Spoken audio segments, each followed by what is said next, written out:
الحمد للہ وکفی والصلاة والسلام علی عبادہ الذین اصطفی خصوصاً علی افضلہم وخاتم النبیین محمد الامین وعلی آلہ وصحبہ اجمعین اما بعد فاعوذ باللہ من الشیطان الرجیم بسم اللہ الرحمن الرحیم وَإِذَا أُنزِلَتْ سُورَةٌ أَنْ آمِنُوا بِاللَّهِ وَجَاهِدُوا مَعَ رَسُولِهِ اسْتَأْذَنَكَ أُولُو الطَّوْلِ مِنْهُمْ وَقَالُوا ذَرْنَا نَكُن مَّعَ الْقَاعِدِينَ رَضُوا بِأَن يَكُونُوا مَعَ الْخَوَالِفِ وَطُبِعَ عَلَىٰ قُلُوبِهِمْ فَهُمْ لَا يَفْقَهُونَ صدق اللہ العظیم۔ سورہ توبہ میں ابھی یہی منافقین کا بیان چل رہا ہے، اور جب کوئی سورت نازل ہوتی ہے کہ ایمان لاؤ اللہ پر اور جہاد کرو اس کے رسول کے ساتھ مل کر، استاذنک اولو الطول منہم، تو ان میں سے جو مقدرت والے ہیں، دولت والے ہیں، وسائل رکھنے والے ہیں، وہ بھی آپ سے آ کر رخصت مانگتے ہیں۔ وقالوا ذرنا نکن مع القاعدین، اور کہتے ہیں کہ ہمیں چھوڑ دیجئے، رہنے دیجئے، ایگزمپٹ کر دیجئے، ہم یہیں بیٹھ رہنے والوں میں شامل ہو جائیں۔ رضوا بأن یکونوا مع الخوالف، وہ اس پر راضی ہو گئے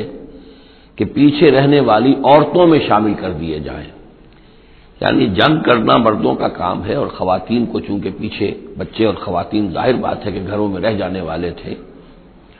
تو انہوں نے اپنے لیے یہ مقام پسند کیا، یہ ایک طرح کا ان پر طنز ہے۔ رضوا بأن یکونوا مع الخوالف وطبع علی قلوبہم فہم لا یفقہون، تو ان کے دلوں پر مہر کر دی گئی اور اب وہ سمجھ نہیں سکتے۔ لیکن الرسول والذین آمنوا معہ، اس کے برعکس اللہ کے رسول صلی اللہ علیہ وسلم اور جو لوگ ان کے ساتھ ایمان لائے، جاہدوا باموالہم وانفسہم، انہوں نے جہاد کیا اللہ کی راہ میں، اپنے اموال سے بھی، اپنی جانوں سے بھی۔ واولئک لہم الخیرات، یہ وہ لوگ ہیں جن کے لیے بھلائیاں ہیں، خوبیاں ہیں، نیکیاں ہیں، اچھا اجر ہے۔ وَأُولَٰئِكَ هُمُ الْمُفْلِحُونَ، اور یقیناً یہی لوگ ہیں فلاح پانے والے، آخری منزل مراد کو پا لینے والے۔ فلاح کے لفظ پر انشاءاللہ تفصیلی گفتگو جو ہے وہ سورہ مومنون کے شروع میں ہوگی۔ یہ ایک بڑی اہم اصطلاح ہے قرآن کی، میں نے اب تک اس کا ترجمہ بس اسی طریقے سے اسی لفظ کے ساتھ کیا ہے۔ اعد اللہ لہم جنات تجری من تحتہا الانہار خالدین فیہا، اللہ تعالیٰ نے ان کے لیے ان باغات کو تیار کیا ہے جن کے دامن میں یا جن کے نیچے ندیاں بہتی ہوں گی، جن میں وہ ہمیشہ ہمیشہ رہیں گے۔ ذالک الفوز العظیم، اور یہ بہت بڑی کامیابی ہے۔ وجاء المعذرون من الاعراب لیؤذن لهم، اور آئے آپ کے پاس بہانے بنانے والے بدو بھی، مدینے کے لوگوں کا تذکرہ ہو رہا تھا، اب ظاہر بات ہے یہ نفیر عام تھی، اعلان عام تھا، تو اب جو بھی آس پاس تھے، جو دیہات میں رہنے والے مسلمان تھے، ان پر بھی یہ حکم جو ہے عائد تھا، تو ان میں سے بھی لوگ آئے اور رخصت طلب کرنے لگے۔ جاء المعذرون من الاعراب، اعراب اعرابیون کی جمع ہے، وہ جو لوگ بادیہ نشین بدو، لیؤذن لهم، کہ انہیں بھی اجازت دے دی جائے، انہیں بھی رخصت دے دی جائے۔ وقعد الذین کذبوا اللہ ورسولہ، اور بیٹھ رہے وہ لوگ جنہوں نے کہ جھوٹ کہا تھا اللہ سے اور اس کے رسول سے، وعدے جو کیے سے وہ جھوٹ نکلے، یا یہ کہ جو عذر کر رہے وہ جھوٹا ہے۔ سیصیب الذین کفروا منہم عذاب علیم، ان قریب ان میں سے جو لوگ کفر پر اڑ جائیں گے،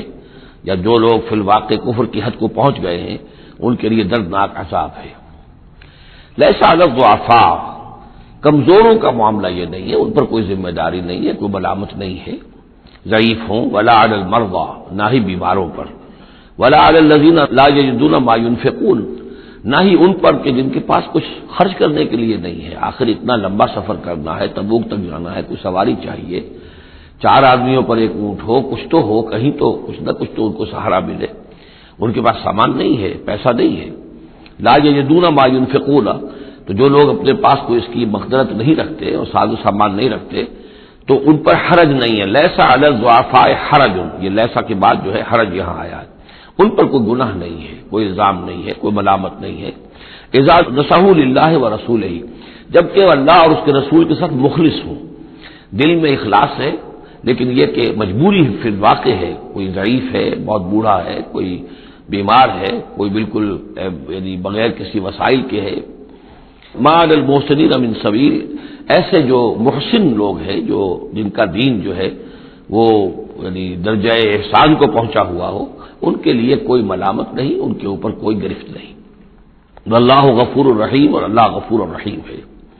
ولا علی الذین اذا ما اتوک لتحملهم، اور نہ ہی ان پر کوئی الزام ہے یا ان پر کوئی گناہ ہے کہ جو آئے آپ کے پاس، جب آئے کہ آپ ان کے لیے سواری کا انتظام کر دیں، لتحملهم، قلتا، تو اے نبی آپ نے فرمایا، لا اجد ما احملکم علیہ، نہیں میرے پاس بھی کوئی سواری کا بندوبست نہیں ہے، میں نہیں پاتا کوئی چیز جس پر کہ آپ کو سوار کر سکوں۔ تولوا، تو مجبوراً وہ لوٹ گئے، واعینہم تفیض من الدمع، اور ان کے آنکھوں سے آنسو جاری تھے، حزناً، اس حزن کی وجہ سے، اس رنج اور غم کی وجہ سے، اللہ یجدوا ما ينفقون، کہ ان کے پاس نہیں ہے جسے وہ خود خرچ کر سکیں اور اپنے لیے کسی سواری کا بندوبست کر سکیں۔ ایک طرف یہ جذبہ ہے، چاہتے ہیں، جانا چاہتے ہیں، لیکن مجبوری ہے، اس مجبوری کی بنا پر بھی اگر وہ رک رہے ہیں تو ان کو صدمہ ہے، افسوس ہے، رو رہے ہیں۔ دوسری طرف وہ ہیں جو اولو طول ہیں، ان کے پاس سب کچھ موجود ہے، وسائل و ذرائع ہیں، لیکن جانے کو تیار نہیں۔ انما السبیل علی الذین یستأذنونک وهم اغنیاء، ملامت اور الزام تو ان لوگوں پر ہے کہ جو آپ سے رخصت مانگتے ہیں جبکہ وہ غنی ہیں، مالدار ہیں۔ رضوا بأن یکونوا مع الخوالق، وہ راضی ہو گئے اس پر کہ وہ پیچھے رہنے والی خواتین ہی کے ساتھ ہو جائیں۔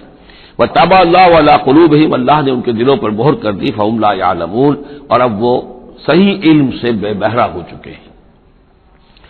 یعتذرون الیکم اذا رجعتم الیہم، اب یعتذرون چونکہ یہ فعل مضارع ہے تو یہ بھی ہو سکتا ہے کہ کر رہے ہیں ترجمہ ہو کہ وہ اب بہانے بنا رہے ہیں یا عذر پیش کر رہے ہیں، اور یہ بھی کہ کریں گے۔ تو اس اعتبار سے یہ آیات یہ بھی ممکن ہے کہ اثناء سفر میں، واپسی کا جو سفر ہے تبوک سے، اس میں نازل ہوئی ہو، اور یہاں پھر ہم مستقبل کے حوالے سے اس کا ترجمہ کریں گے، اور یہ بھی ہو سکتا ہے کہ مدینے واپس تشریف لانے کے بعد یہ آیات نازل ہوئی ہوں، تو اب حال میں اس کا ترجمہ ہوگا۔ بہانے بنائیں گے وہ لوگ کہ جن کی طرف کہ تم جاؤ گے لوٹ کر، یا بہانے بنا رہے ہیں تمہارے پاس آ کر وہ لوگ کہ جن کے پاس تم آ گئے ہو لوٹ کر، یہ دونوں ترجمے ممکن ہیں۔ قل لا تعتذروا، کہہ دیجئے یا کہہ دیجئے گا کہ اب بہانے مت بناؤ، کوئی عذر مت تراشو، کوئی لیم ایکسکیوزز پیش نہ کرو، لن نؤمن لکم، اب ہم تمہاری بات نہیں مانیں گے۔ قد نبأنا اللہ من اخبارکم، اللہ تعالیٰ نے ہمیں تمہاری خبروں سے پورے طور پر مطلع کر دیا ہے۔ پہلے تو معاملہ یہ تھا تبوک پر جانے سے قبل حضور کا معاملہ کہ وہ اپنی شرافت اور اپنی مروت کے اندر جس نے آ کر جو بات کہی تسلیم کر لی۔ اب چونکہ اس دوران میں یہ ساری آیات اتر چکی ہیں اور اللہ تعالیٰ نے جو کچھ ان کے اندر تھا چھپا ہوا وہ بھی کھول کر بیان کر دیا ہے، تو کہہ دیا گیا کہ اب آپ ڈنکے کی چوٹ کہہ دیجئے، لن نؤمن لکم، اب ہم تمہاری بات نہیں مانیں گے۔ قد نبأنا اللہ من اخبارکم، اللہ تعالیٰ نے تمہاری اخبار پر، تمہاری خبروں پر، تمہاری کیفیات پر ہمیں مطلع کر دیا ہے۔ وَسَيَرَ اللَّهُ عَمَلَكُمْ وَرَسُولُهُ، اب عنقریب مستقبل میں اللہ تعالیٰ تمہارے عمل کو دیکھے گا اور اس کا رسول بھی دیکھیں گے صلی اللہ علیہ وسلم، یعنی آئندہ تمہارا کیا ایٹیچیوڈ رہتا ہے۔ ثُمَّ تُرَدُّونَ إِلَىٰ عَالِمِ الْغَيْبِ وَالشَّهَادَةِ، پھر تمہیں لوٹا دیا جائے گا اس ہستی کی طرف جو کھلے اور چھپے کی جاننے والی ہے۔ فَيُنَبِّئُكُم بِمَا كُنتُمْ تَعْمَلُونَ، تو پھر وہ تمہیں جتلا دے گا جو کچھ کہ تم کرتے رہے تھے۔ سَيَحْلِفُونَ بِاللَّهِ لَكُمْ إِذَا انقلبتم، یہ یقیناً قسمیں کھا کھا کر، حلف اٹھا کر اللہ کا کہیں گے جبکہ تم ان کی طرف لوٹ جاؤ گے یا آ گئے ہو، الیہم لتعرضوا عنہم، تاکہ آپ اعراض کریں، تاکہ مسلمانوں ان کو چھوڑ دیں، ان سے کوئی باز پرس نہ کریں، انہیں کوئی صدا نہ دیں، اعراض کریں۔ فاعرضوا عنہم، ٹھیک ہے ان سے اعراض کرو، ان سے آپ توجہ جو ہے پھیر لیجئے۔ انہم رجس، یقیناً یہ لوگ ناپاک ہیں۔ ومأواہم جہنم، اور ان کا ٹھکانہ آگ ہے۔ جزاء بما كانوا یکسبون، بدلہ اس کا جو یہ کمائی انہوں نے کی ہے۔ یحلفون لکم لترضوا عنہم، یہ جو قسمیں کھا رہے ہیں مسلمانوں تمہارے پاس آ کر، اس لیے تاکہ تمہیں راضی کر دیں، تم ان سے راضی ہو جاؤ۔ اس لیے کہ ظاہر بات ہے کہ ایک معاشرہ تھا، مدینے میں رہتے تھے، ان کے بھائی بند تھے، ان کے دوست تھے، احباب تھے، اوس اور خزرج کے اندر رشتہ داریاں تھیں، تو اب بالکل آؤٹ کاسٹ ہو جانا معاشرے میں، تو ظاہر بات ہے کہ وہ پھر کوشش کرتے تھے کہ سارے مسلمان ہم سے بدظن نہ ہو جائیں، سب لوگ جو ہیں بدگمان ہو جائیں، تو ہم تو آؤٹ کاسٹ ہو جائیں گے، گویا کہ معاشرے میں اچھوت ہو جائیں گے۔ تو وہ آ کے لوگوں سے ملاقاتیں کر کر کے پھر ان کو بتاتے تھے کہ نہیں، ہمارا تو یہ عذر تھا، یہ مجبوری تھی، ہماری نیتوں پر شک نہ کرو۔ یحلفون لکم لترضوا عنہم، اے مسلمانوں یہ تمہارے سامنے قسمیں کھا کھا کر اپنے خلوص کا جو اطمینان تمہیں کرانا چاہ رہے ہیں وہ اس لیے کہ تم ان سے راضی ہو جاؤ۔ فَإِن تَرْضَوْا عَنْهُمْ فَإِنَّ اللَّهَ لَا يَرْضَىٰ عَنِ الْقَوْمِ الْفَاسِقِينَ، تو اگر تم ان سے راضی ہو بھی گئے تو اللہ تعالیٰ ان نافرمانوں سے راضی ہونے والا نہیں ہے۔ الاعراب اشد کفرا ونفاقا، بدو لوگ جو ہیں دیہاتی بادیہ نشین وہ کفر اور نفاق میں اور بھی زیادہ سخت ہیں۔ وَأَجْدَرُ أَن لَّا يَعْلَمُوا حُدُودَ مَا أَنزَلَ اللَّهُ عَلَىٰ رَسُولِهِ، اور زیادہ لائق ہیں اس کے کہ نا واقف ہوں اس چیز کی حدود سے اور اس چیز کی تفاصیل سے کہ جو اللہ تعالیٰ نے اپنے رسول پر نازل فرمائی۔ یعنی مدینے والے تو پھر بھی حضور کی صحبت سے فیضیاب ہوتے ہیں، مختلف مواقع پر انہیں تعلیم کا سلسلہ حاصل ہے، جمعے کے خطبے ہوتے ہیں، حضور کا نصیحت کا معاملہ چلتا رہتا ہے، تو ظاہر بات ہے کہ جو لوگ ان چیزوں سے بھی محروم ہیں، بادیہ نشین ہیں، شاذ کبھی کوئی آیا مدینے میں تو حضور سے کی صحبت سے فیضیاب ہو گیا، لہذا فطری طور پر معقول اور منطقی طور پر کفر اور شرک، کفر اور نفاق ان میں جو ہے وہ شدید تر ہے۔ واللہ علیم الحکیم، اور اللہ تعالیٰ سب کچھ جاننے والا اور کمال حکمت والا ہے۔ ومن الاعراب، اور ان بدوؤں میں سے وہ بھی ہیں من یتخذ ما ينفق مغرما، کہ جو کچھ انہیں خرچ کرنا پڑتا ہے اسے وہ تاوان سمجھتے ہیں، یعنی زکوٰۃ ہے، عشر ہے، جو بھی اب ان کے اوپر عائد ہو گیا ہے، جو محصولات ہیں اسلامی نظام کے، اب یہ چونکہ ان کو دینے پڑ رہے ہیں، پہلے تو کوئی نظام ایسا تھا نہیں، تو یہ ان کو ایسے محسوس کرتے جیسے کوئی تاوان۔ وَيَتَرَبَّصُ بِكُمُ الدَّوَائِرَ، اور وہ منتظر ہیں کہ کوئی گردش زمانہ آئے اور یہ جو حکومت قائم ہوئی ہے مدینے میں جس کی وجہ سے ہمیں یہ سب کچھ کرنا پڑ رہا ہے، کوئی اس کے اندر تبدیلی پیدا ہو جائے، وہ حکومت ختم ہو جائے۔ علیہم دائرۃ السوء، اصل میں بری گردش خود ان کے اوپر مسلط ہے، یعنی جو منافقت ہے جو ان کے دلوں کے اندر وہ ہے اصل برائی کے جو ان پر مسلط ہے۔ واللہ سمیع علیم، اور اللہ سب کچھ سننے والا اور جاننے والا ہے۔ ومن الاعراب من یؤمن باللہ والیوم الآخر، اور اعراب سب کے سب ویسے نہیں ہیں بلکہ ان میں سے ایسے بھی ہیں، من الاعراب ہے، انہی بدوؤں میں وہ بھی ہیں من یؤمن باللہ والیوم الآخر، جو ایمان رکھتے ہیں اللہ پر، یوم آخر پر، ویتخذ ما ينفق، اور جو چیز بھی وہ خرچ کرتے ہیں اللہ کی راہ میں اس کو سمجھتے ہیں قربات عند اللہ، کہ اللہ تعالیٰ کے قرب کا ذریعہ ہوگا، تقرب الی اللہ کا ذریعہ بن جائے گا، ہمارا یہ صدقہ، ہمارا یہ خیرات، ہمارا یہ دین کے لیے انفاق جو ہے یہ اللہ تعالیٰ سے ہمیں قرب عطا کرے گا۔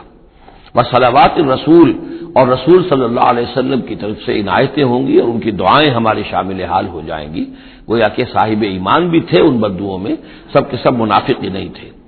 الا انہا قربۃ لہم، آگاہ ہو جاؤ، ہاں ان کا یہ انفاق اللہ کی راہ میں خرچ کرنا یقیناً ان کے لیے باعث تقرب ہے اللہ کے لیے، اللہ کے نزدیک۔ سیدخلہم اللہ فی رحمتہ، ان قریب اللہ تعالیٰ انہیں اپنی رحمت میں داخل کرے گا۔ ان اللہ غفور الرحیم، یقیناً اللہ تعالیٰ معاف فرمانے والا، رحم فرمانے والا ہے۔ اب جو مضمون آ رہا ہے 13ویں رکوع میں، اس میں کیٹیگرائز کیا جا رہا ہے کہ اہل ایمان جو تھے اس وقت، یا یوں سمجھیے کہ جو مسلمان تھے ان میں کیا حفظ مراتب کا معاملہ کیا تھا۔ ظاہر بات ہے کہ تمام اہل ایمان ایک درجے کے تو نہیں تھے، خدا پنج انگشت یکساں نہ کرد، نہ ہر زن زنست و نہ ہر مرد مرد، نہ تمام مومن ایک جیسے تھے، نہ تمام منافق ایک جیسے تھے، نہ تمام کمزور لوگ ایک جیسے تھے، تو یہ بھی بڑی یوں سمجھیے کہ حکمت قرآنی کا ایک اہم موضوع ہے، اس لیے کہ آئندہ بھی جب بھی کبھی کسی مسلمان معاشرے میں کوئی دینی تحریک اٹھے گی، ظاہر بات ہے جیسا کہ میں نے عرض کیا ہے انسانی فطرت میں تو کوئی تبدیلی نہیں ہوئی ہے، اسی طرح کے صورتحال پیش آئے گی، تو اس کی پہچان کے لیے لوگوں کے درمیان درجے بندی کا ایک فہم اور تفقع حاصل کرنے کے لیے یہ آیات جو ہیں یہ بہت ہی اہم ہیں۔ والسابقون الاولون من المہاجرین والانصار، اور پہل سبقت کرنے والے مہاجرین میں سے اور انصار میں سے، والذین اتبعوہم باحسان، اور وہ لوگ جنہوں نے ان کی پیروی کی بھلائی کے ساتھ، نیکی کے ساتھ، رضی اللہ عنہم ورضوا عنہ، اللہ ان سے راضی ہو گیا اور وہ اس سے راضی ہو گئے، وعد لہم جنات تجری تحتها الانہار خالدین فیہا ابدا، ان کے نیچے ندیاں بہتی ہوں گی، اللہ نے وہ باغات تیار کر دیے ہیں ان کے لیے جن کے نیچے ندیاں بہتی ہوں گی، اس میں وہ ہمیشہ ہمیشہ رہیں گے، ذالک الفوز العظیم، یہی ہے بہت بڑی کامیابی۔ اب یہ ٹاپ کی ہیں، دو درجے ہیں، دو مراتب ہیں۔ جیسے ایک مرتبہ ہم دیکھ چکے سورہ نساء میں انبیاء، صدیقین، شہداء، صالحین، یہ گویا کہ ایک خاص اعتبار سے، اب اس کی تفاصیل میں جانے کا یہ موقع نہیں ہے، یہ مختلف اعتبارات سے درجہ بندی ہوتی ہے۔ ایک یہ درجہ بندی ہمارے سامنے آ رہی ہے کہ ٹاپ کے دو جو ہیں ان کے لیے الفاظ آئے السابقون الاولون اور والذین اتبعوہم باحسان، یہ وہ لوگ ہیں نیک سرشت اور جن کی فطرت سلیمہ اور جن کی عقل سلیم تھی، لیکن ان میں بھی دو درجے تھے۔ ایک درجہ وہ تھا کہ جن میں اتنی ہمت بھی ہوتی ہے کہ جیسے ہی حق سامنے آئے فوراً قبول کر لے اور بالکل دائیں بائیں نہ دیکھیں کہ اس سے پھر کیا لازم آئے گا، کیا چھوڑنا پڑے گا، کیا کرنا پڑے گا، بلکہ یہ کہ بس ان کے لیے حق جو ہے وہ اتنی بڑی قیمتی شے ہے کہ اس کے مل جانے کے بعد ہر چہ بعد آباد اب جو ہونا ہے وہ ہو جائے۔ وہ تاخیر نہیں کرتے، دیر نہیں کرتے، ان میں ہمت ہوتی ہے۔ وہ یہ نہیں دیکھتے کہ اس پگڈنڈی پہ چلنے والے تو کوئی ہے ہی نہیں، بلکہ یہ کہ اگر پہلے ہی میں کیسے چھلانگ لگا دوں، کیسے میں چل پڑوں، کوئی مجھے آگے چلتا ہوا نظر ہی نہیں آ رہا ہے، بلکہ ان کے اندر وہ ہمت ہوتی ہے۔ یہ ایک مزاج اللہ تعالیٰ نے لوگوں کے بنائے ہیں، جیسا کہ حضور نے فرمایا الناس کالمعادن، جیسے معدنیات ہیں۔ اب سونے کی اور جو ہے اس کو صاف کریں گے تو سونا بنے گا، چاندی کی اور کو کتنا ہی صاف کر دیں سونا تو نہیں بنے گا، وہ چاندی ہی بنے گی۔ تانبے کی اور ہے، کتنا ہی آپ اس پر محنت کر لیں وہ آپ اچھے سے اچھا تانبا اس میں سے نکال لیجئے، لیکن یہ کہ ظاہر بات ہے کہ وہ سونا تو نہیں بنے گا۔ اسی طرح الناس کالمعادن، لوگوں کا معاملہ بھی یہ ہے کہ ان کی بھی اللہ تعالیٰ کی طرف سے جو ان کی طباعیں بنائی گئی ہیں جس طرح کی، ان کے اندر فرق و تفاوت ہے۔ تو کچھ لوگ وہ ہیں السابقون الاولون، فوراً حق کو قبول کرنا، بے خطر کود پڑنا، بے خطر کود پڑا آتش نمرود میں عشق، عقل ہے محو تماشائے لبے بام ابھی۔ کچھ دوسرے لوگ ہوتے ہیں سلیم الفطرت بھی ہیں اور ان کو بھی بات سمجھ میں آ گئی ہے، لیکن ہمت میں تھوڑے سے کم ہوتے ہیں۔ پہلے ذرا کچھ لوگ آگے چل کے معلوم ہو جائے کہ ایک دو آدمی آگے بھی جا رہے ہیں تو آج راستہ ہوگا، یہ آخر جو چل رہے ہیں یہ لوگ، اگر انہوں نے ہمت کر لی ہے تو چلو ہم بھی ہمت کریں۔ تو والذین اتبعوہم باحسان، جو ان کے پیچھے چلے، ان کا اتباع کیا، لیکن کیا نیک نیتی سے، اس میں کوئی خلل نہیں، کوئی فساد نہیں، وہ بات باقی ساری ٹھیک ہے، بس تھوڑی سی اس کو کہنا چاہیے کہ جس کو ہمت کہا جائے، وہ ہمت کے اندر جو ہے ہمت مرداں، وہ اس کے اندر کوئی کمی ہے، لیکن ان دونوں کو بریکٹ کر لیا ہے۔ والسابقون الاولون من المہاجرین والانصار، اچھا یہ بھی نوٹ کر لیجئے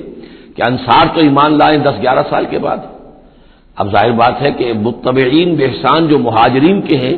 وہ زمانی اعتبار سے انصار سے پہلے ایمان لائے ہیں، لیکن مزاج کا معاملہ ہوتا ہے۔ انصار میں سے بھی بعض وہ تھے فوری طور پر انہوں نے قبول کیا اور اسی طرح کیا، یکسو ہو گئے، ہر چہ بعد آباد کشتی دراب انداختے۔ تو یہ مزاج کی بات ہے، اس کا زمانے سے تعلق نہیں ہے، یہ مزاج کی بات ہے۔ کسی بھی وقت اور آئندہ بھی ہمیشہ ایسا رہے گا، کچھ لوگ ایسے ہوں گے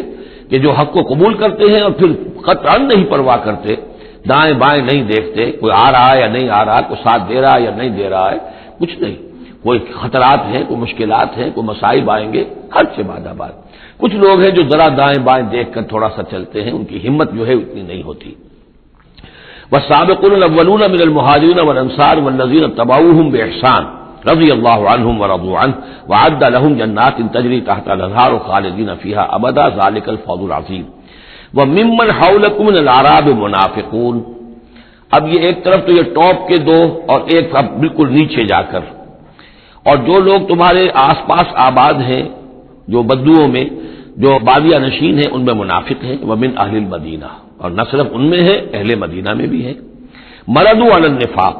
یہ لوگ وہ ہیں جو نفاق پر اڑ چکے ہیں۔ اب یعنی ان کا نفاق جو ہے جیسے ٹی بی کی تھرڈ سٹیج ہوتی ہے کہ جس کے بعد پھر امید نہیں ہوتی کہ شفا ہو جائے گی، یہ پرانی زمانے کی باتیں ہیں، اب تو ٹی بی لا علاج مرض نہیں رہا، پہلے کی بات ہے۔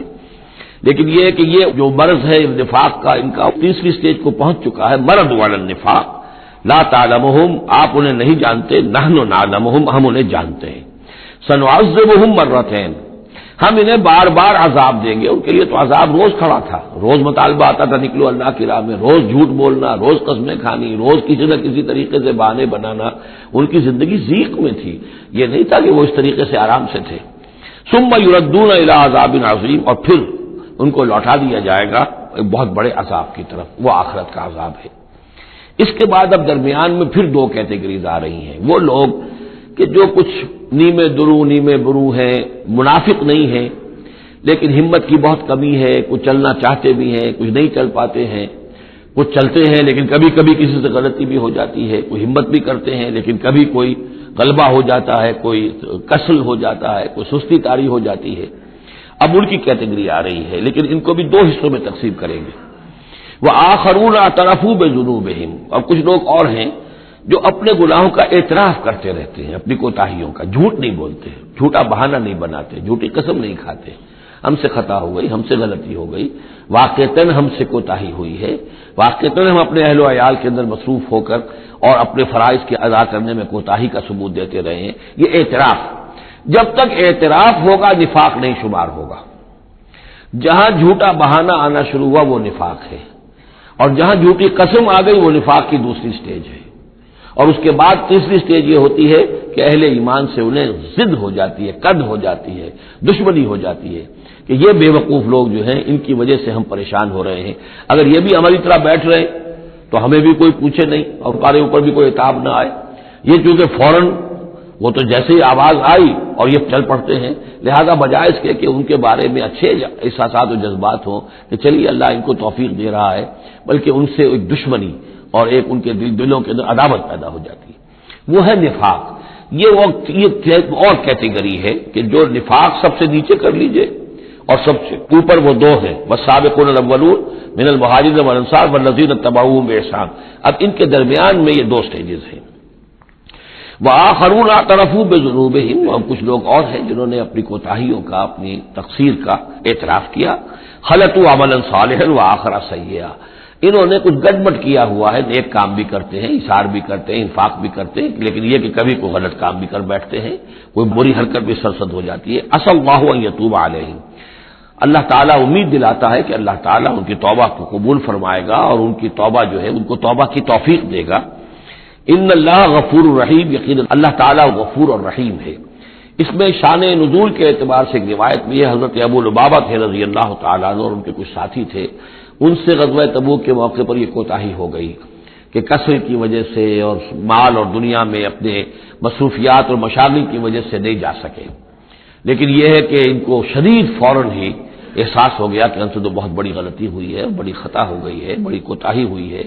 اور اس احساس کی وجہ سے اس درجے ان کو اندر جو ہے ندامت کے جذبات پیدا ہوئے کہ انہوں نے اپنے آپ کو مسجد نبوی کے ستونوں سے باندھ لیا کہ اب حضور ہی آئیں گے اور اگر اعلان فرمائیں گے کہ ہماری توبہ قبول کر لی ہے اللہ تعالیٰ نے اور اپنے دست مبارک سے ہمیں کھولیں گے، تب ہم یہاں سے آزاد ہوں گے، ورنہ ہم یہیں پر اپنی جانیں دے دیں گے، اپنے آپ کو باندھے رکھیں گے ان ستونوں کے ساتھ۔ پھر حضور واپس تشریف لائے ہیں اور یہ آیات جب نازل ہوئی عسى الله ان يتوب عليهم، اللہ تعالیٰ ان قریب، یا اللہ توقع ہے اللہ ان کی توبہ قبول فرمائے گا، تب حضور نے آ کر انہیں کھولا اور انہیں یہ خوشخبری دی کہ ان کی توبہ جو ہے اللہ نے قبول کر لی ہے۔ یہ وہی بات ہے جو سورہ نساء میں بھی ہم پڑھ چکے ہیں، ثم يتوبون من قریب، وہ لوگ انما التوبۃ علی اللہ للذین یعملون السوء بجہالۃ ثم يتوبون من قریب، فوری طور پر جو ہے انسان کے اندر وہ ایمانی جذبات جو ہیں دوبارہ عود کر آئیں اور وہ فوراً توبہ کرے، تو ایسی توبہ کا قبول کرنا جو ہے اللہ تعالیٰ نے گویا کہ اپنے ذمے واجب ٹھہرایا ہوا ہے۔ البتہ یہ کہ پھر ان کے بارے میں خاص طور پر یہ حکم ہوا خذ من اموالہم صدقۃ، روایت میں تو یہ آتا ہے کہ وہ خود بھی لے کر آئے تھے مال کہ یہ اللہ تعالیٰ نے جو ہماری توبہ قبول کی ہے تو ہم یہ اس کے شکرانے کے طور پر اللہ کی راہ میں یہ مال پیش کرتے ہیں اپنا، لیکن یہ کہ یہ قاعدہ کلیہ بھی ہے کہ خذ من اموالہم صدقۃ، جہاں تک منافقین کا معاملہ تھا روک دیا گیا، ان کے اب آپ صدقات قبول نہ کیجیے، اب ان کے نفقات اللہ کے ہاں قبول نہیں ہوں گے، لیکن یہ چونکہ ضعفاء ہیں، یہ کمزور ہیں، یہ منافق نہیں ہے مخلص، کمزور مخلص ہے، لہذا ان کے لیے کہ ان کے اموال میں سے صدقہ آپ قبول فرما لیجیے، خذ من اموالہم صدقۃ تطہرہم وتزکیہم بہا، اس طرح ان کے مال سے صدقہ قبول کرنے کا نتیجہ یہ نکلے گا کہ آپ ان کو پاک کریں گے اور تزکیہ کریں گے ان کا اس صدقے کے ذریعے سے۔ وصلی علیہم، ان کے لیے دعائیں کیجیے، ان صلاتک سکن لہم، یقیناً نبی آپ کی دعا جو ہے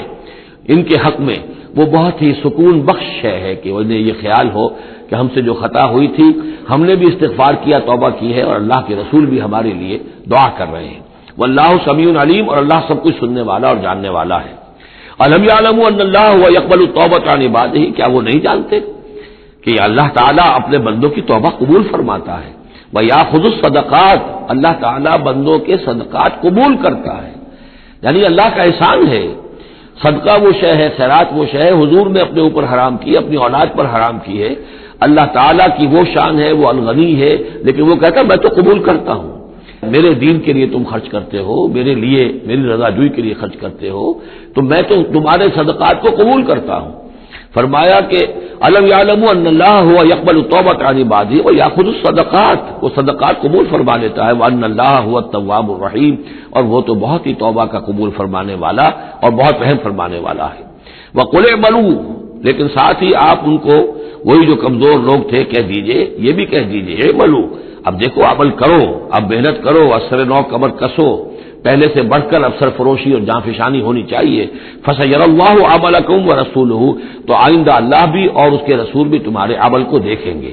تمہارا رویہ کیا رہتا ہے، تم نے کتنی اصلاح کی ہے، دوبارہ تو نہیں پھر تمہارا قدم پھسل رہا ہے. والمؤمنون، اور اہل ایمان بھی دیکھیں گے. وَسَتُرَدُّونَ إِلَىٰ عَالِمِ الْغَيْبِ وَالشَّهَادَةِ، اور پھر وہ وقت آ جائے گا جب تمہیں لوٹا دیا جائے گا اس کی طرف کہ جو کھلے اور چھپے سب چیز کا جاننے والا ہے. فَيُنَبِّئُكُم بِمَا كُنتُمْ تَعْمَلُونَ، اور پھر وہ تمہیں بتا دے گا جو کچھ کہ تم کرتے رہے تھے، تمہارے سارے اعمال سامنے آئیں گے. فَمَن يَعْمَلْ مِثْقَالَ ذَرَّةٍ خَيْرًا يَرَهُ وَمَن يَعْمَلْ مِثْقَالَ ذَرَّةٍ شَرًّا يَرَهُ. اس کے بعد تو دودھ کا دودھ، پانی کا پانی ہو ہی جانا ہے. وَآخَرُونَ مُرْجَوْنَ لِأَمْرِ اللَّهِ، اب یہ اس ضعفاء میں سے ایک سیکنڈ کیٹیگری ہے. یہ سیکنڈ کیٹیگری وہ ہے کہ جو اس میں 3 اصحاب ہیں، اور ان میں خاص طور پر کعب ابن مالک رضی اللہ تعالیٰ عنہ انصاری صحابی، ان کی طویل ترین حدیث جو ہے بخاری شریف میں آئی ہے، جنہوں نے سارا یہ واقعہ درج کیا ہے. مولانا مودودی نے تفہیم القرآن میں بھی وہ پوری نقل کی ہوئی ہے، تو اس لیے حدیث کی کتاب کا ملنا شاید آپ کے لیے مشکل ہو، لیکن یہ کہ تفہیم القرآن عام طور پر مل جاتی ہے، تو وہاں وہ واقعتاً سبق آموز ہے بہت، کہ وہ پورا معاشرہ کیا تھا، کیا تعلقات تھے حضور کے اور صحابہ کے. اب حضور سزا دے رہے تھے تو کس طور سے دے رہے تھے، جن کو سزا دی جا رہی تھی ان کے احساسات کیا تھے، معاشرے میں جو لوگ تھے جن کو سزا دی گئی تھی ان کے جو رشتہ دار تھے، یہاں تک کہ ان کی بیویاں، ان کا کیا طرز عمل تھا. تو یہ ایک جو اسلامی معاشرہ ہونا چاہیے صحیح معنی میں، اور جماعتی زندگی، دینی جماعتی زندگی جس پر ہونی چاہیے، اس کی بہترین تصویر ہے کہ جو اس طویل حدیث میں آئی ہے. یہ 3 حضرات ایسے تھے کہ جن کے ساتھ معاملہ وہی ہوا کہ یہ بھی کوئی ڈھیل دیتے رہے، اچھا چلیں گے، کل چلے جائیں گے. حضرت کعب ابن مالک فرماتے ہیں کہ میں ان دنوں بہت ہی صحت مند بھی تھا، میرے پاس مال بھی بہت تھا، میرے پاس جو اونٹنی تھی وہ بھی بہت تگڑی تھی،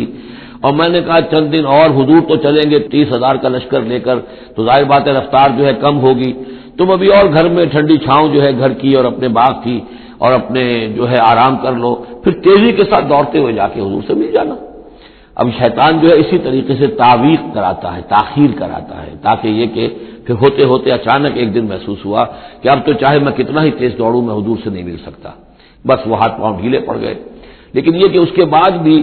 جب حضور صلی اللہ علیہ وسلم تشریف لائے ہیں اس وقت تک بھی انہوں نے خود کوئی اقدام نہیں کیا اپنی توبہ کا، بلکہ یہ کہ حضور نے جب بلا کے لوگوں سے بات پوچھ کرنی شروع کی ہے تو جو منافق آتے تھے وہ قسمیں کھا جاتے تھے، حضور کسی کی بات مان لیتے تھے، جو بھی تھی بات. جب ان کی باری آئی تو حضور مسکرائے. حضور کو معلوم تھا کہ یہ ظاہر بات ہے کہ کعب ابن مالک جو ہے منافقین میں سے نہیں ہے. فرمائیے آپ کا مسئلہ کیا ہوا تھا؟ انہوں نے صاف کہہ دیا کہ حضور یہ لوگ جو جھوٹی قسمیں کھا کھا کر بچ گئے ہیں آپ کے ہاں سے، مجھے بھی اللہ نے زبان دی ہے، میں بھی بہت سے جھوٹی باتیں بھی کہہ سکتا ہوں، لیکن صحیح بات یہ کہ کوئی عذر نہیں ہے میرے پاس. میں جتنا ان دنوں صحت مند تھا اتنا کبھی صحت مند نہیں تھا، جتنا ان دنوں غنی تھا اتنا کبھی غنی نہیں تھا، میرے پاس کوئی عذر نہیں ہے سوائے اس کے کہ شیطان مجھے ورغلاتا رہا. تو حضور نے پھر ان کو، اور ان کے ساتھ 2 اور ساتھی تھے، ایسے 3 کا معاملہ یہ تھا، تو انہیں ایک سزا دی گئی، اور سزا مقاطعے کی تھی، سوشل بائیکاٹ، کوئی ان سے بات نہ کرے. وہ ان کے اوپر 50 دن جو گزرے ہیں، گھر میں ان کی بیوی ان سے بات کرنے کو تیار نہیں ہے. پوچھا گیا کہ میں بیوی یہاں پر میں رکھوں یا نہ رکھوں؟ بیوی نے آ کر کہا بوڑھے آدمی ہیں، کوئی ان کی خدمت کرنے والا نہیں ہے کہ رہ سکتی ہو. لیکن شاید انہوں نے بعد میں اپنی بیوی کو بھی بھیج دیا تھا، اس لیے کہ کسی کے پاس جاتے تھے کہ اللہ کے بندے تمہیں تو معلوم ہے کہ میں منافق نہیں ہوں، میں مسلم ہوں، اور تم مجھ سے بات نہیں کرتے ہو. تو وہ جواب دیتے تھے مسلمان اللہ و رسولہ عالم، اللہ اور اس کے رسول کو زیادہ بہتر معلوم ہے، اور منہ موڑ کر چلے جاتے تھے. تو یہ وہاں کا معاشرہ جو ہے اس کے اندر جو نظم تھا، ضبط تھا کہ ہمارے نبی نے چونکہ انہیں سزا دی ہے لہذا ان سے کوئی کلام نہیں کرے گا. اسی میں وہ واقعہ بھی پیش آیا کیونکہ 50 دن کا لمبا معاملہ تھا کہ ملک غسان کا جو ہے ان کے پاس ایک آ گیا ایلچی، اور اس کا خط اس نے دیا، اور اس میں یہ لکھا ہوا تھا کہ ہمیں معلوم ہے تمہارے ساتھی تم پر بڑا ظلم کر رہے ہیں، تمہارے صاحب جو ہے یعنی حضور صلی اللہ علیہ وسلم، تم تو بڑے شریف آدمی ہو اور تم بڑے اپنی قوم کے جو ہے وہ بہت سربراہ لوگوں میں سے ہو، تم ایسے تو نہیں ہو کہ تم اس طرح ذلیل کیا جائے، تم ہمارے پاس آؤ، ہم تمہیں اپنے یعنی اونچے درجے دیں گے اپنے دربار میں۔ تو انہوں نے کہا یہ اور مصیبت آئی اور وہ خط لے کر پھاڑا اور تندور کے اندر پھینک دیا، ورنہ یہ کہ اگر ذرا سی بھی کوئی کمزوری ہوتی تو یہ کہ اس شیطان نے اس کمزوری کو ایکسپلائٹ کرنے کا بھی اتنا بڑا جو ہے داؤ کھیلا تھا۔ بہرحال ان کا ذکر ہے یہ۔ وآخرون مرجون لامر اللہ، اور کچھ اور ہیں کہ جن کے معاملے کو مؤخر کر دیا گیا ہے اللہ کے حکم سے، اما یعذبہم، اللہ چاہے گا تو انہیں عذاب دے گا، واما یتوب علیہم، اور چاہے گا تو ان کو بھی توبہ کی توفیق دے گا یا ان کی توبہ قبول فرما لے گا، واللہ علیم حکیم، اور اللہ علیم اور حکیم ہے۔ ان کا ذکر جو ہے پھر بعد میں آئے گا، کچھ عرصے کے بعد گویا کہ وہ آیات نازل ہوئی کہ جن میں ان کی توبہ بھی بعد میں قبول ہو گئی، لیکن 50 دن کا بڑا سخت سوشل بائیکاٹ۔ والذین اتخذوا مسجدا ضرارا وکفرا وتفریقا بین المؤمنین وارصادا لمن حارب اللہ ورسولہ من قبل، اور وہ لوگ کہ جنہوں نے ایک مسجد بنائی ہے ضرار کے طور پر، زدم زدہ، ضرر سے ضرار باب مفعلہ ہے، وکفرا اور کفر کے لیے، وتفریقا بین المؤمنین اور اہل ایمان میں تفریق پیدا کرنے کے لیے، وارصادا لمن حارب اللہ ورسولہ، اور ان لوگوں کو گھات فراہم کرنے کے لیے، جائے پناہ دینے کے لیے کہ جو اللہ اور اس کے رسول سے جنگ کر رہے ہوں، من قبل، جو کہ اس سے پہلے سے اللہ اور اس کے رسول سے جنگ کر رہے تھے۔ یہ مسجد ضرار بنائی تھی منافقین نے مدینے کے اندر، اور مسجد قباء کے قریب کے علاقے ہی میں تھی یہ، اور یہ اصل میں اس کے پیچھے ایک شخص تھا ابو عامر راہب، خزرج کا یہ شخص تھا، اور یہ شخص بھی ویسے بڑا عالم شخص تھا، اور یہ عیسائی ہو گیا تھا اور راہب ہو گیا تھا، جیسے کہ ورقہ ابن نوفل تھے، وہ قرشی تھے، لیکن وہ بھی ان کی طبیعت سلیم تھی، عقل سلیم اور فطرت سلیمہ کی روشنی میں انہوں نے بھی اس وقت پھر بت پرستی چھوڑ کر اور عیسائیت اختیار کر لی تھی۔ کان یکتب التوراۃ بالعبرانیہ، اور اتنے بڑے عالم تھے کہ تورات عبرانی زبان میں لکھا کرتے تھے۔ تو اس حوالے سے اسی طرح کی ایک پیرلل شخصیت یہ ہے، ابو عامر خزرج کے تھے یہ، لیکن یہ شخص جو ہے راہب بنا، لیکن اس کو معاملہ برعکس ہوا۔ ورقہ ابن نوفل نے تو حضور کی تصدیق کی، جب حضرت خدیجہ رضی اللہ تعالی عنہا لے کر گئی ہیں حضور کو، ان کا کہ یہ وہی ناموس ہے جو موسیٰ اور عیسیٰ پر آیا تھا، اور اللہ کرے کہ میں اس وقت تک زندہ رہوں جب کہ آپ کی قوم آپ کو یہاں سے نکال دے گی۔ تو حضور حیران ہوئے، اب مخرجیہم، کیا یہ لوگ مجھے یہاں سے نکال دیں گے؟ تو ان کا کہ ہاں یہ معاملہ ایسا ہی ہے جس کے ساتھ بھی ہوا ہے، پھر اس کی قوم نے اس کے ساتھ دشمنی کی ہے۔ تو برعکس رویہ یہ تھا اس کا، ابو عامر خزرجی کا، کہ یہ جو ہے حضور کا شدید ترین دشمن ہو گیا۔ بدر کی شکست جب ہو گئی کفار کو، تو پھر یہ مکے ہی میں جا کر آباد ہو گیا، اور وہاں یہ سازش کرتا رہا، اور یہ فوج جو ابو سفیان لے کر آئے احد میں، اس کے پیچھے بھی اس کی سازش کار فرما تھی، اور احد میں ساتھ آیا مشرکین کے، اور وہاں آ کر اس نے مسلمانوں کے جب لشکر آمنے سامنے ہوئے تھے دامن احد میں، تو اس نے باہر نکل کر تقریر کی تھی انصار مدینہ پر، جو بھی اثرات اس کے تھے، قدیم کے نیک آدمی تھا، عالم آدمی تھا، زاہد آدمی تھا، راہب تھا، تو اس حوالے سے اس نے چاہا تھا کہ انصار کو برگشتہ کریں محمد رسول اللہ صلی اللہ علیہ وسلم سے کہ وہ علیحدہ ہو جائیں، لیکن اس کی کوئی چال چلی نہیں تھی، کامیاب نہیں ہو پائی تھی۔ پھر یہ کہ اس کے بعد جب حنین کی بھی جنگ ہو چکی، اور پھر تھک ہار کر جب اسے معلوم ہوا جزیرہ نماء عرب میں تو میرے لیے کوئی جگہ نہیں ہے، تو پھر وہ شام چلا گیا تھا۔ شام میں مقیم رہ کر اس کا سلسلہ جنبانی جاری تھا مدینے کے منافقین کے ساتھ، اور وہاں سے اس نے انہیں حکم دیا کہ ایک مسجد بناؤ، ہو ذرا مدینے سے باہر، تاکہ جو بھی ہمارے سازشی عناصر ہیں وہ وہاں جمع ہو سکیں۔ یہ آپ کہیں گے مسجد ہے، یہ تو ہم مسجد میں نماز پڑھنے کے لیے جمع ہوتے ہیں، اور چونکہ مدینے سے ذرا باہر ہوگی لہذا اس کی خبریں بھی عام طور پر لوگوں کو نہیں ملیں گی، باہر سے کوئی پیغام مجھے بھیجنا ہوگا میں وہاں پہنچا دوں گا۔ تو نام اس کا مسجد رکھا گیا، اصل میں وہ فتنے کا ایک مرکز تھا جو تعبیر کیا گیا۔ تو والذین اتخذوا مسجدا ضرارا وکفرا وتفریقا بین المؤمنین وارصادا لمن حارب اللہ ورسولہ، یہ تھے مقاصد اس مسجد کی تعمیر کے، مسجد نما عمارت جو انہوں نے بنائی تھی، کہ وہ اصل میں مسلمانوں کو نقصان پہنچانے کے لیے، کفر کی تقویت کے لیے، اہل ایمان میں تفریق پیدا کرنے کے لیے، اور جو بھی اللہ اور اس کے رسول کے دشمن ہیں ان کو ایک جائے پناہ اور ان کے لیے ایک گھات کی جگہ کہ وہ وہاں جا کر آ کر بیٹھے، جی مسافر ہیں مسجد کے اندر ٹھہرے ہوئے ہیں، ان کے اوپر کوئی جو ہے کوئی تعارض ان سے نہ کرے۔ وَلَيَحْلِفُنَّ إِنْ أَرَدْنَا الا الحسنى، اور ان قریب وہ قسمیں کھا کھا کر کہیں گے کہ نہیں نہیں حضور، ہماری کوئی بری نیت نہیں تھی، کوئی ارادہ نہیں تھا، بلکہ یہ کہ ہم نے تو نیکی کا ارادہ کیا تھا۔ اصل میں دوسری مسجد ہم سے دور پڑتی تھی، کچھ جماعت میں ہماری کچھ نمازیں رہ جاتی تھی جماعت سے، ہم نے کہا کہ ہم ایک مسجد اور بنا لیں تاکہ ہماری تمام جو نمازیں ہیں باجماعت ادا ہو جائیں۔ واللہ یشہد انہم لکاذبون، اللہ گواہی دیتا ہے کہ یہ جھوٹے ہیں۔ لا تقم فیہ، انہوں نے آ کے حضور سے درخواست کی، ایک دفعہ حضور آپ تشریف لے چلیے، آپ کے آنے سے وہاں بڑی برکت ہو جائے گی، تو آپ مسجد جو ہے ہماری اس کو بھی یہ سعادت نصیب ہو جائے کہ آپ قدم رنجا فرمائے وہاں، لیکن اللہ تعالیٰ نے بر وقت روک دیا۔ لا تقم فیہ ابدا، اے نبی آپ اس مسجد میں کبھی کھڑے نہ ہو۔ لمسجد اسس علی التقوی من اول یوم، یقیناً وہ مسجد جو پہلے دن ہی سے تقوی پر تعمیر کی گئی، مسجد قباء قریب ہی تھی، اور یہ وہ مسجد ہے کہ جو سب سے پہلے تعمیر ہوئی ہے اور اس کی بنیاد تقوی پر تھی۔ حضور جب ہجرت کا سفر اختیار کر کے آئے تھے، مدینے پہنچے تو وہاں پہلا پڑاؤ تھا، مدینے سے 3 میل باہر، اس پڑاؤ کی جگہ پر یہ وہ مسجد قباء ہے۔ تو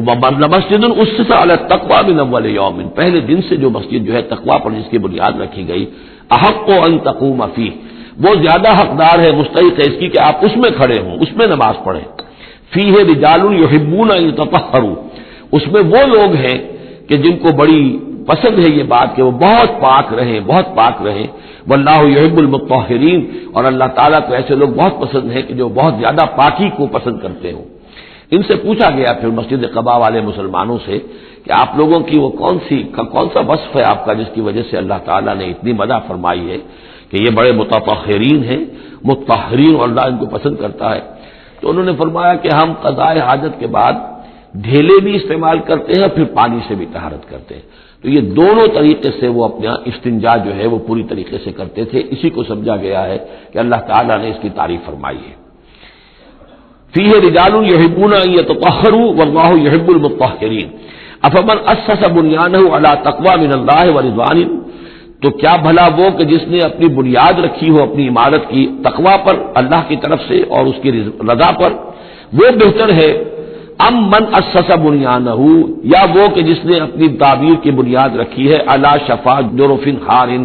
ایک ایسی کھائی کے کنارے پر جس کا کنارہ گرا چاہتا ہے، فنہار بہ فی نار جہنم، تو پھر وہ اس کو لے کر گر گیا نار جہنم میں۔ یعنی یہ کہ انسان تعبیر کرتا ہے تو کچھ جگہ دیکھتا ہے، فرض کیجئے کوئی ایسی جگہ ہے کہ نیچے سے کھوکھلی ہے،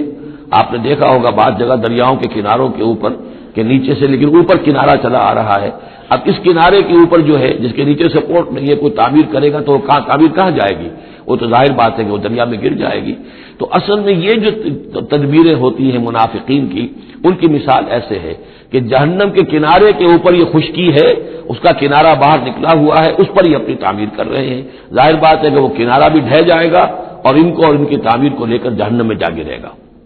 واللہ لا یہدی القوم الظالمین، اور اللہ تعالیٰ ایسے ظالم لوگوں کو راہیاب نہیں کرتا۔ لا یزال بنیانہم الذی بنوا ریبۃ فی قلوبہم، یہ عمارت جو انہوں نے بنائی ہے، یعنی یہ جو بھی منافقت کی عمارت انہوں نے تعمیر کی ہے اور تانا بانا بنا ہے،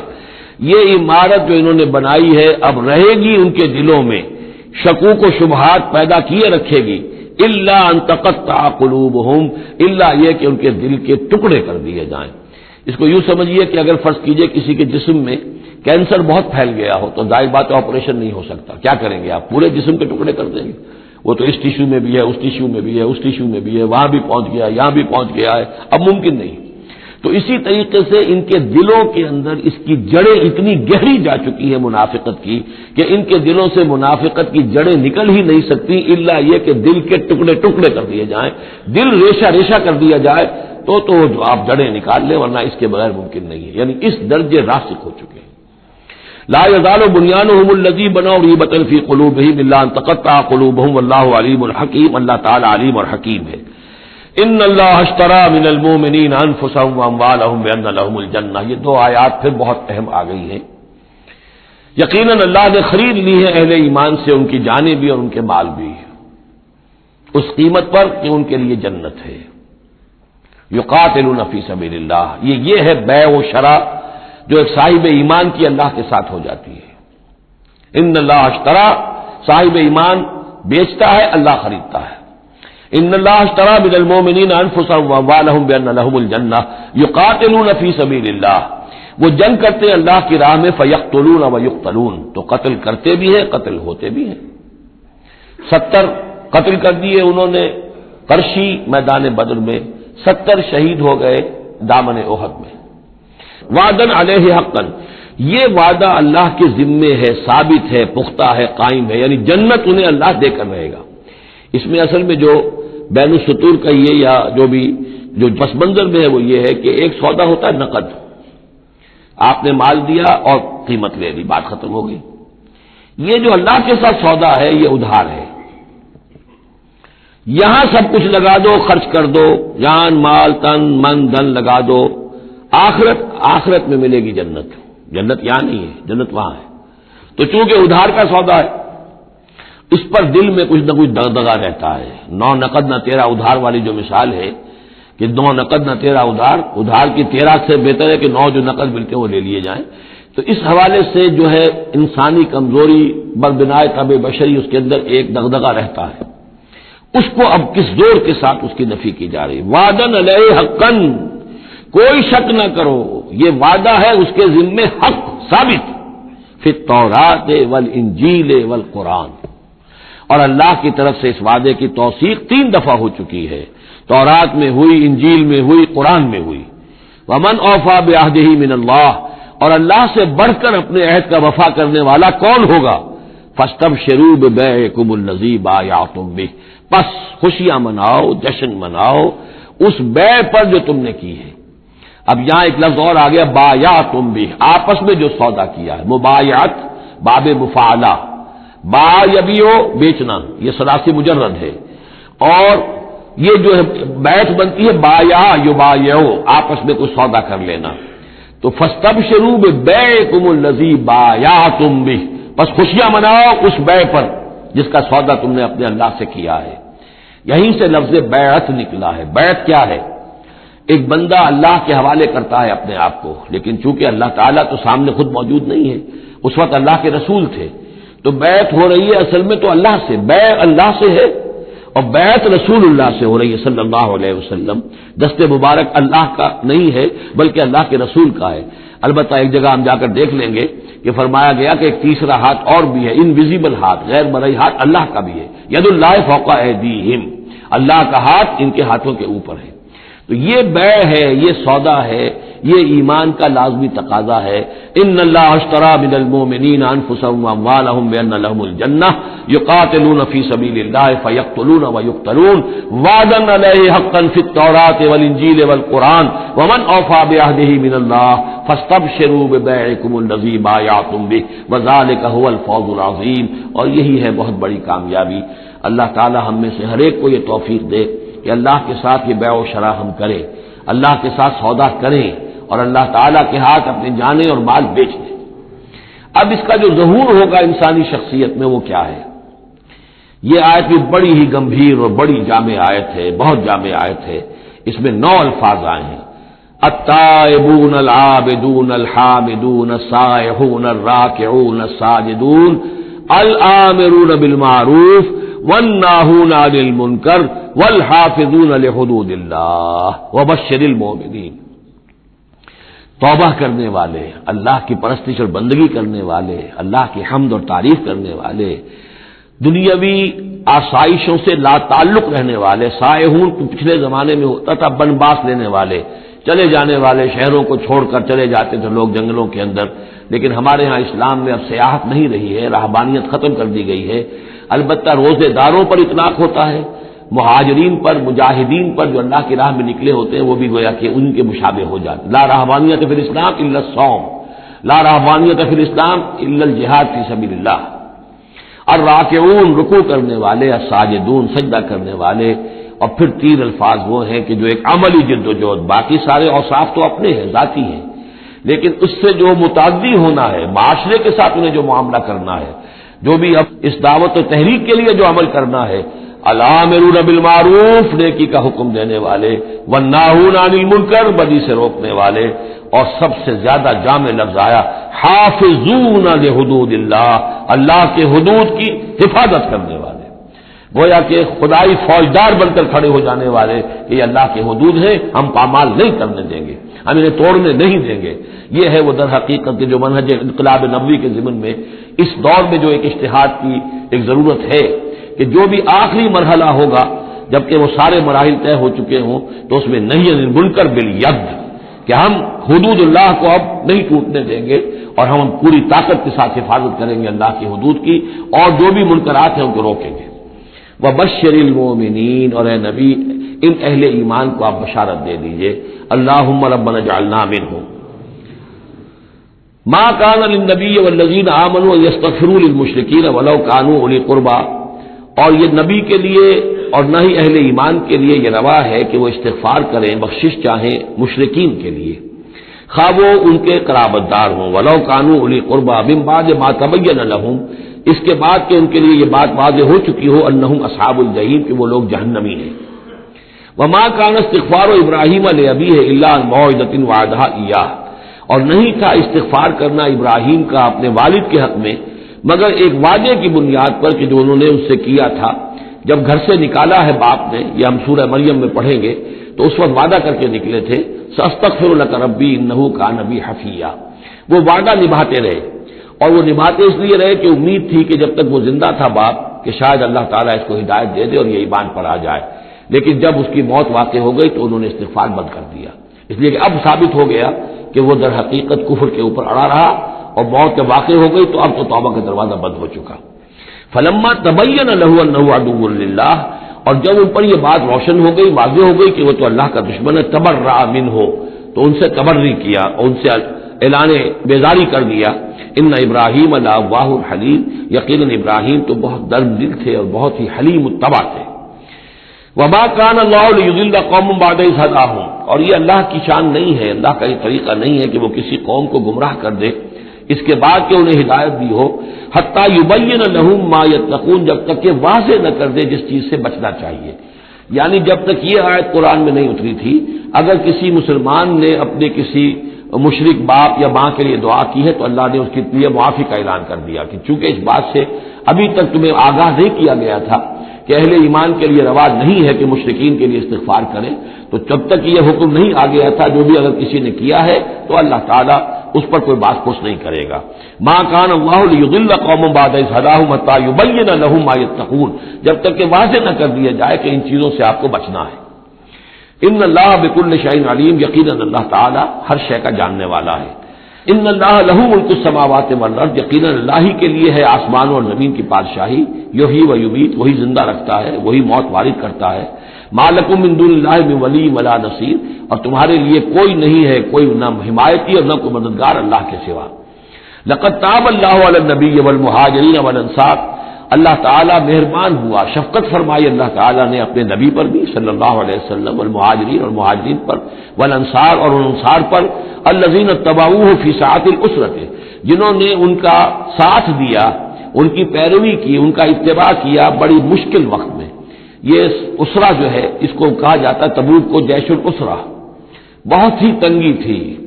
راشن کی بہت کمی تھی، بھوک کا معاملہ، قحط کا معاملہ، بہت سخت آزمائش تھی جو اللہ تعالیٰ نے اس وقت مسلمانوں کی ہے، لیکن جن لوگوں نے ساتھ دیا، ثابت قدم رہے، ان کے لیے اب یہ کہ اللہ تعالیٰ کی طرف سے اعلان عام ہو رہا ہے۔ لقد تاب اللہ علی النبی والمہاجرین والانصار الذین اتبعوہ فی ساعۃ العسرۃ من بعد ما کاد یزیغ قلوب فریق منہم، اس کے بعد کہ ان میں سے ایک گروہ کے دل میں کچھ کجی آنے بھی لگی تھی، بل بنائے طب بشری، کہیں نہ کچھ کمزوری، جیسے کہ غزوہ احد میں بھی بنو حارثہ اور بنو سلمہ کے بارے میں عارضی طور پر تھوڑی سی کمزوری آ گئی تھی۔ ثم تاب علیہم، پھر اللہ تعالیٰ نے ان پر توجہ فرمائی، عنایت فرمائی، انہ بہم رؤوف الرحیم، یقیناً وہ ان کے حق میں بہت مہربان ہے، رحم فرمانے والا۔ وعلی الثلاثۃ الذین خلفوا، اور اب یہ اعلان ہو گیا ان تین کے بارے میں بھی جن کا کہ معاملہ مؤخر کر دیا گیا تھا، اور وہ تین کعب ابن مالک اور ان کے ساتھ اور بھی ہلال ابن امیہ اور مرارہ ابن ربیع رضی اللہ تعالیٰ عنہ اجمعین، یہ تین صحابہ تھے انصاری۔ وعلی الثلاثۃ الذین خلفوا، اور ان لوگوں پر بھی وہ جو تین کہ جن کا معاملہ ذرا پیچھے ڈال دیا گیا تھا، مؤخر کر دیا گیا تھا، ان پر بھی اللہ نے توبہ فرمائی، یعنی اللہ نے توبہ قبول فرمائی۔ حتی اذا ضاقت علیہم الارض بما رحبت، یہاں تک کہ جب زمین ان پر اپنی تمام کشادگی کے باوجود تنگ پڑ گئی، وضاقت علیہم انفسہم، اور ان پر اپنی جانیں جو ہے بھاری ہو گئیں، وظنوا ان لا ملجا من اللہ الا الیہ، اور انہیں یقین ہو گیا کہ اللہ تعالیٰ سے بچ کر جا کر کوئی اور پناہ گاہ ہے ہی نہیں سوائے اس کے کہ اسی کی جناب میں آ کر پناہ لی جائے۔ لا ملجا من اللہ الا الیہ، جیسے یہ کہ کوئی بچے کو اگر ماں مارتی ہے تو بچہ پھر لپٹتا ہے ماں کی طرف، لپٹتا ہے ماں سے، جائے کہاں؟ ظاہر بات ہے کہ مار رہی ہے ماں، لیکن وہ پھر لپٹ رہا ہے ماں کے ساتھ۔ اسی طرح لا ملجا من اللہ الا الیہ، اللہ تعالیٰ کی طرف سے اگر کوئی سختی بھی آئے، سزا بھی آئے، تو آخر بھاگے جائیں کہاں؟ اللہ ہی کی جناب میں پھر پناہ لینی ہے۔ نہ کہیں جہاں میں اما ملی جو اما ملی تو کہاں ملی میرے جرم خانہ خراب کو تیرے عفو بندہ نواز میں۔ ثم تاب علیہم لیتوبوا، تو اللہ تعالیٰ نے ان کی توبہ قبول فرمائی تاکہ وہ بھی دوبارہ متوجہ ہو جائیں اور اپنی جو بھی کمزوریاں تھیں ان کو رفع کریں۔ ان اللہ هو التواب الرحیم، یقیناً اللہ تعالیٰ تواب ہے اور رحیم ہے۔ یا ایھا الذین آمنوا اتقوا اللہ وکونوا مع الصادقین، اہل ایمان اللہ کا تقوی اختیار کرو اور دیکھو صادقین کی جماعت کے ساتھ جڑے رہو۔ یہ جڑے رہنا جو ہے یہ ہے در حقیقت کسی جماعتی زندگی کے اندر، جیسا کہ ہم نے اس سے پہلے پڑھا تھا سورہ انعام میں، لہ اصحاب یدعونہ الی الہدی ائتنا، اگر کسی کے کچھ ساتھی ہوں، کسی وقت کسی کا پاؤں گر گیا، پھسل گیا، تو کوئی اور ساتھی سہارا دینے والا ہو، ہاتھ پکڑنے والا ہو، کسی کی کسی وقت ہمت جو ہے جواب دے رہی ہے تو دوسرا جو ہے اس کی ہمت بنانے والا ہو، اجتماعی زندگی جو برکتیں ہیں۔ یا ایھا الذین آمنوا اتقوا اللہ وکونوا مع الصادقین، اور سچے لوگوں کی معیت اختیار کرو۔ ما کان لأہل المدینۃ ومن حولہم من الاعراب ان یتخلفوا عن رسول اللہ، یہ بالکل روا نہیں تھا مدینے والوں کے لیے اور نہ ہی جو ان کے ارد گرد سے بدو لوگ جو آباد تھے کہ وہ پیچھے رہ جاتے رسول کو چھوڑ کر۔ رسول جا رہے ہیں، تپتی راہیں مجھ کو پکارے، دامن پکڑے چھاؤں گھنیری، وہ تپتی راہوں کی طرف رسول تو جا رہے ہیں اور یہ بیٹھے رہے اپنی ٹھنڈی چھاؤں کے اندر۔ وَلَا يَرْغَبُوا بِأَنفُسِهِمْ عَن نَّفْسِهِ، اور نہ ان کے لیے یہ روا تھا کہ وہ نبی کی جان سے بڑھ کر اپنی جان کی فکر کرتے، اپنی جان کی پرواہ کرتے، اپنی آسائش اور اپنی حفاظت اور اپنی عافیت جو ہے اس کی فکر کرتے۔ ذالک بانہم لا یصیبہم ظمأ، یہ اس لیے کہ انہیں نہ تو آتی کوئی بھوک پیاس لگتی، ولا نصب، نہ کوئی ان کے اوپر تکان طاری ہوتی، ولا مخمصۃ، نہ کبھی انہیں فاقے کی تکلیف دوبارہ کرنا پڑتی فی سبیل اللہ، اللہ کے راہ میں، ولا یطعون موطئا، اور نہ ہی وہ قدم رکھتے کسی جگہ پر یغیظ الکفار، جس سے کہ کفار کے دلوں میں آگ لگے، ولا ینالون من عدو نیلا، اور نہ وہ لیتے اپنے دشمن سے کچھ بھی، کوئی بازی حاصل کرتے، کچھ پاتے، کچھ اس سے فتح حاصل کرتے، الا کتب لهم به عمل صالح، مگر یہ کہ ہر اس فعل کے ساتھ ساتھ ان کے اعمال میں عمل صالح نیکیوں کا اندراج ہوتا رہتا۔ چاہے کبھی بھوک لگتی، کبھی پیاس لگتی، کبھی کوئی اور تکلیف ہوتی، کہیں چلنا پڑتا، اس کی مشقت ہو جاتی، تکان ہو جاتی، کہیں دشمن سے کوئی غضب پہنچا کر اہل ایمان کو لیے کوئی نفع حاصل کر لیا جاتا، جو بھی ہوتا یہ سب کا سب ان کے نامہ اعمال میں نیکیوں کی صورت میں درج ہوتا چلا جاتا۔ ان اللہ لا یضیع اجر المحسنین، یقیناً اللہ تعالی محسنوں کے اجر کو ضائع نہیں کرتا۔ ولا ينفقون نفقۃ صغیرۃ ولا کبیرۃ، اور نہ ہی وہ خرچ کرتے کوئی نفقہ، کوئی انفاق چھوٹا ہو یا بڑا، ولا يقطعون وادیا، اور نہ طے کرتے کوئی وادی الا کتب لهم، مگر یہ کہ وہ لکھ لی جاتی، ان کے سارے نامہ اعمال کے اندر یہ سارے اعمال درج ہو جاتے۔ لیجزیہم اللہ احسن ما كانوا يعملون، تاکہ اللہ تعالیٰ انہیں بدلہ دیتا بہت ہی عمدہ اس کا کہ جو وہ کرتے رہے ہیں۔ وما كان المؤمنون لينفروا كافة، اور اہل ایمان کے لیے یہ بات تو ممکن نہیں ہے کہ وہ سب کے سب نکل آئیں۔ اب یہ در حقیقت حل بتایا جا رہا ہے، کیونکہ یہ بات سامنے آ چکی ہے کہ جو لوگ بدو ہیں، بادیہ نشین ہیں، وہ کفر میں اور نفاق میں زیادہ سخت ہیں، ان کو حضور کی صحبت سے فائدہ نہیں پہنچ رہا، استفادہ نہیں کر پاتے۔ اب کیا کیا جائے، اس کا حل کیا ہو؟ یہ تو ممکن نہیں ہے کہ سارے بادیہ نشین آئیں اور مدینے میں آباد ہو جائیں۔